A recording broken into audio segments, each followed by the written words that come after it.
Hello, and welcome back to Bedtime Stories with Vice Vice Baby, where we will continue War number 6. Chapter 14.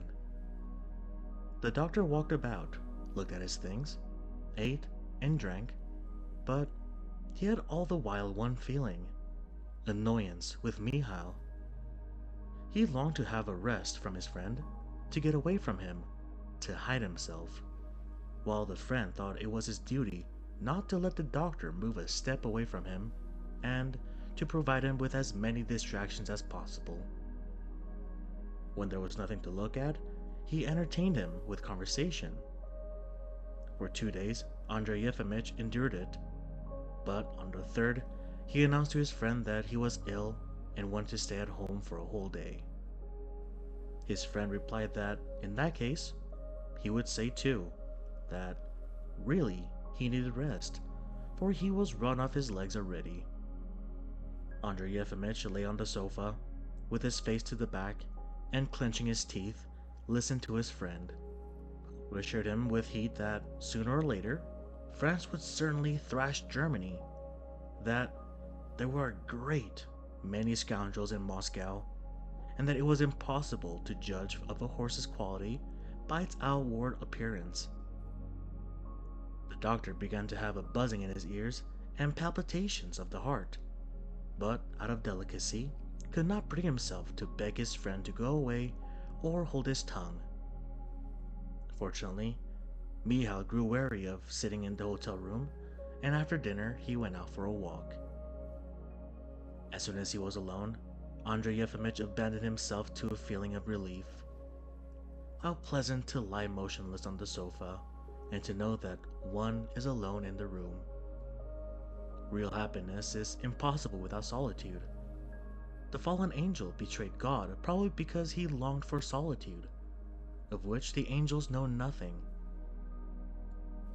Andrei Yefimych wanted to think about what he had seen and heard during the last few days, but he could not get Mihail out of his head.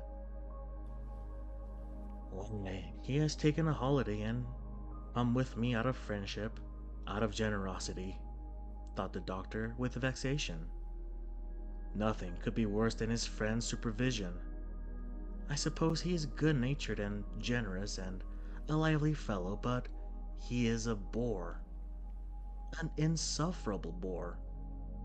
In the same way there are people who never say anything but what is clever and good, yet one feels that they are dull-witted people. For the following days, Andrei Yefimych declared himself ill and would not leave the hotel room. He lay with his face to the back of the sofa and suffered agonies of weariness when his friend entertained him with conversations, or rested when his friend was absent.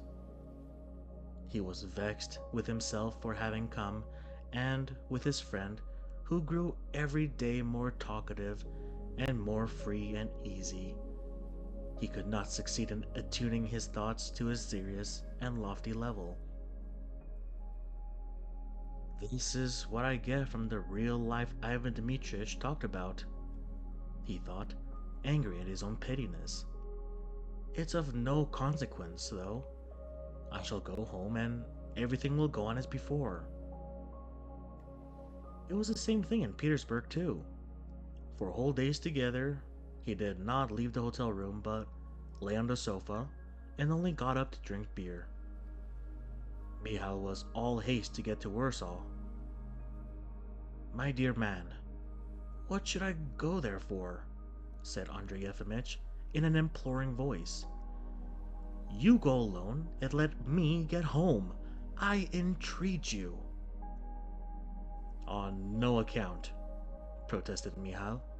It's a marvelous town.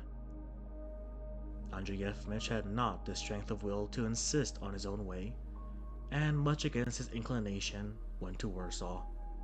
There he did not leave the hotel room, but lay on the sofa, furious with himself, with his friend, and with the waiters, who obstinately refused to understand Russian, while Mihail, healthy, hearty, and full of spirits as usual, went about the town from morning to night, looking for his old acquaintances. Several times he did not return home at night.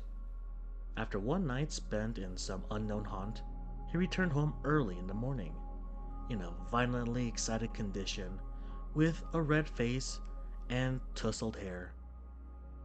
For a long time, he walked up and down the rooms muttering something to himself, and stopped and said, "Honor, before anything." After walking up and down a little longer, he clutched his head in both hands and pronounced a tragic voice, "Yes, honor before anything. Accursed be the moment when the idea first entered my head to visit this Babylon, my dear friend," he added, addressing the doctor. "You may despise me, I have played and lost. Lend me 500 rubles." Andrei Yefimych counted out 500 rubles and gave them to his friend without a word. The latter, still crimson with shame and anger, incoherently articulated some useless vow, put on his cap, and went out. Returning 2 hours later, he flopped into an easy chair, heaved a loud sigh, and said, "My honor is saved. Let us go, my friend. I do not care to remain another hour in this accursed town. Scoundrels, Austrian spies." By the time the friends were back in their own town, it was November, and deep snow was laying in the streets. Dr. Hobotov had Andrei Yefimich's post. He was still living in his old lodgings, waiting for Andrei Yefimich to arrive and clear out of his hospital apartments. The plain woman, whom he called his cook, was already established in one of the lodges. Fresh sandals about the hospital were going the round of town. It was said that the plain woman had quarreled with the superintendent, and that the latter had crawled on his knees before her begging forgiveness. On the very first day he arrived, Andrei Yefimych had to look out for lodgings. "My friend," the postmaster said to him timidly, "excuse an indiscreet question. What means have you at your disposal?" Andrei Yefimych, without a word, counted out his money and said, 86 rubles. "I don't mean that," Mihail brought out in confusion, misunderstanding him. "I mean, what have you to live on?" "I told you, 86 rubles. I have nothing else." Mihail looked upon the doctor as an honorable man, yet he suspected that he had accumulated a fortune of at least 20,000. Now learning that Andrei Yefimych was a beggar, that he had nothing to live on, he was for some reason suddenly moved to tears and embraced his friend. Thank you for tuning into this episode of Bedtime Stories with Vice Baby. I hope you all have a good night and sweet dreams.